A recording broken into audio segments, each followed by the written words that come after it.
मैं देवेंद्र कुमार सिंह अपनी एक स्वरचित कविता के साथ फिर उपस्थित हूँ। कविता का शीर्षक है विक्षिप्त। लोग कहते थे वह पागल है, लोग कहते थे वह पागल है, सड़कों पर भटकता है, हवा से बातें करता है और रात के सन्नाटे में किसी अदृश्य शत्रु से लड़ता है। पर किसी ने नहीं देखा उसकी आंखों में जमा हुआ वह दर्द जो हर अन्याय पर पिघलता था, हर झूठ पर जल उठता था और हर अत्याचार पर एक तूफान बन जाता था। वह विक्षिप्त नहीं था, बस इस दुनिया की समझदारी से थोड़ा अलग था।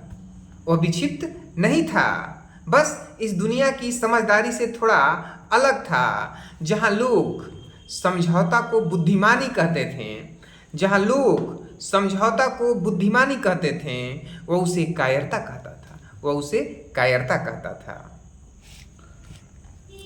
जब उसने देखा भूख रोटी से बड़ी हो गई, जब उसने देखा भूख रोटी से बड़ी हो गई, न्याय बिकने लगा बाजारों में, न्याय बिकने लगा बाजारों में और सच को झूठ के पैरों में झुकना पड़ता है, तब उसके भीतर कुछ टूट गया, तब उसके भीतर कुछ टूट गया।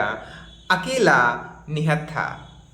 व्यवस्था के किले का सामने, व्यवस्था के किले के सामने उसके हाथ में कोई हथियार नहीं था, केवल सवाल थे और सवाल हमेशा सत्ताओं को डरा देते हैं, और सवाल हमेशा सत्ताओं को डरा देते हैं। वो चिल्लाता रहा, मनुष्य को मनुष्य रहने दो।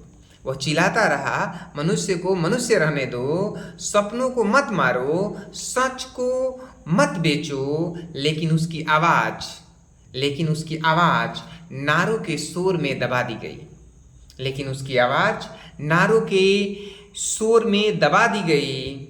उसकी चेतावनियाँ पागलपन घोषित कर दी गई। एक दिन जब वो फिर खड़ा था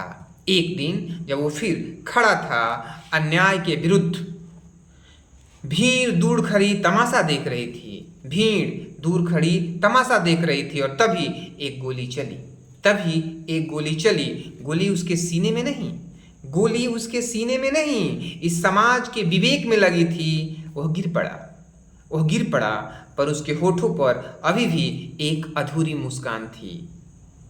शायद उसे विश्वास था कि मौत विचारों को नहीं मार सकती, शायद उसे विश्वास था कि मौत विचारों को नहीं मार सकती, कि खून से भी उग आते हैं प्रतिरोध के फूल, खून से भी उग आते हैं प्रतिरोध के फूल। आज भी उस सड़क पर हवा चलती है, आज भी उस सड़क पर हवा चलती है, तो लगता है जैसे कि वो फिर कह रहा हो, पागल मैं नहीं, पागल वह समाज था, पागल मैं नहीं, पागल वह समाज था। जो अन्याय को देखकर भी चुप रहता है, जो अन्याय को देखकर भी चुप रहता है, और लोग आज भी उसे विक्षिप्त कहते हैं, लोग आज भी उसे विक्षिप्त कहते हैं, क्योंकि सच बोलने वाले को इतिहास अक्सर पहले पागल फिर विद्रोही और अंत में शहीद लिखता है, पहले पागल फिर विद्रोही और अंत में शहीद लिखता है। बहुत बहुत धन्यवाद।